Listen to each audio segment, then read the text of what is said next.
За сайн байна найзуудаа. Энэ удаа маш харамсалтай мэдээтэй та бүхэндээ уулзж байна. Өчигдөр буюу 30-ны өдөр мистер Олимп Франко Коломбоноос орчлоо.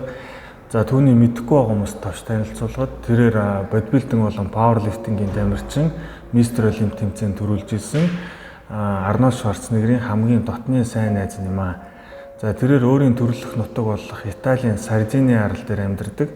За Италийн Сардиний арлын далайн эрэг буюу одоо дундад тэнгист сэлж агаад тэрээр живсэн байдалтай олцсон. За түүний яг үхлийн шалтгаан нь бол одоо тодорхой биш.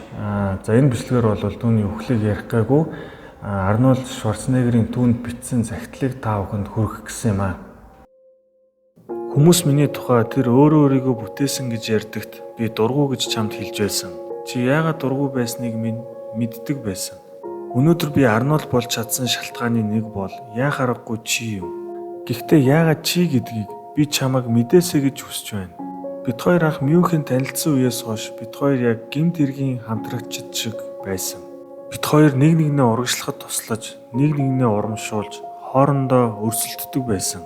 Энэ бүх цаг хугацааны турш бид хоёр туулсан мөч болгондоо инээж хөөрч баярладаг байжээ. Би анх Америкт ирэхдээ маш ганцаарддаг байсан. Би гэр бүлээ, хуучин бүх амьдралаа орхиод ирсэн. Би түүнтэй хамт бэлтгэл хиймээр байна. Чамайг Америкт ирүүлээд өгөөч гэж Жо Вайдраас гуйж байсан. Яагаад гэвэл хамгийн сайн найзгүйгээр би өөрөөрөө байж чадахгүй байсан юм. Би гэр бүлээсээ хол мөнгөгүй хоосон байсан. Гэхдээ чамгүй бол би амжилт олохгүй байсан юм шүү. Өнөөдөр би эргээд хоосорчлоо. Хоосорсон ч гэсэн яг энэ мөчид би чамтай хамт зовлон жаргал туулж өнгөрүүлсэн 54 жилд талархаж байна. Бид хамтдаа бэлтгэл хийж, шатар тоглож, барилга дээр ажиллаж, хамтдаа идэж, хөгжилцөхөөж, амьдралын хатуу мөнийг ойлгож, энэ бүхнийг хоёулаа хамтдаа хийсэн. Бид хоёр өсөж дэвшиж, суралцаж, хайрлаж байсан. Миний амьдралд чи байсан учраас миний амьдрал илүү хөгжилтэй, илүү өнгөтэй, илүү тод байсан юм. Надад чи дандаа дутагдах болно. Би чамайг үргэлж санан дурсаж явах болно. Мөн чиний нэг хэсэг надад Мария, Дэвид, бусад мянган хүсэл мөрөөдлийг нь бадрааж өгсөн залуучуудад үлдсэн юм шүү. Би Мария, Дэби хоёрыг харж хандж байхад бол чи 50 орсож болно. Франко, чамд би хайртай. Чиний миний амьдралыг сайн сайхнаар дүүргэж байсан. Чиний өвж байсан зөвлөгөө, чиний гэрэлцэннүүдийг санаж явах болно. Чи миний хамгийн сайн найз. Хайрт Арнольдос.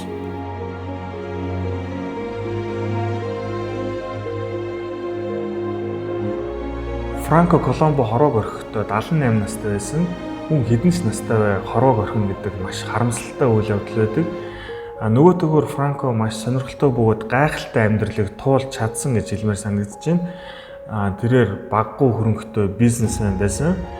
За мөн тэрээр өөрийн охин болох Марияг том болохыг харна гэдэг бол маш азтай хэрэг гэж бодож байна.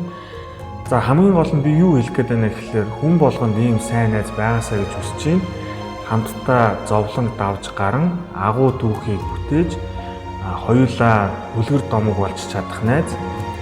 Эцэст нь таны амьдралын төгсгөлд ийм гоё загтал өчж чадах найз. За ингээд энэхүү бичлэгийг өндөрлөё.